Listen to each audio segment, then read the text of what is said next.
Look at the big picture. The big picture is that health insurance as a category in India is completely underpenetrated if I compare that with global averages, which means that the need of health insurance, and especially after the pandemic, I think is going to be very large. So the big picture, double-digit growth, I think that's given for this sector. Now this is a highly competitive sector. You got about 30 players, 30 players. Yet Star IPO, in a sense, or Star Health, which is a retail focused franchise, has a commanding market share. Their CD ratio, I think, is one of the best in the industry. Their distribution network is very large, and they are in a commanding place in terms of the kind of franchise what they've created.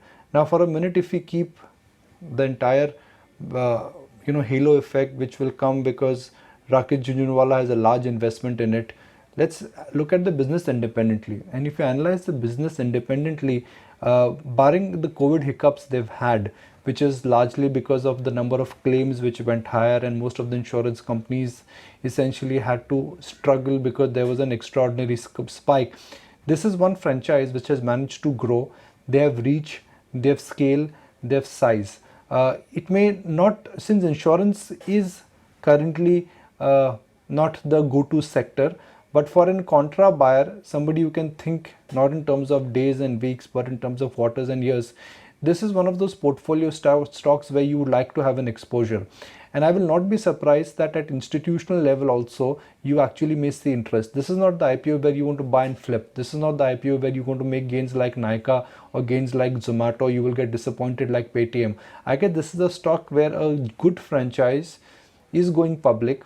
It's the macro environment which is very favorable. On a standalone basis, this is a profitable franchise, and I think this business has a really long way to go. So for a genuine investor, like I said, if you're ready to think in terms of not weeks and months, but in quarters and years, this should be part of portfolio. And just to add one more bit, Aisha, here, what's interesting here is that now if you are looking at financials, the option to look outside banks is also increasing.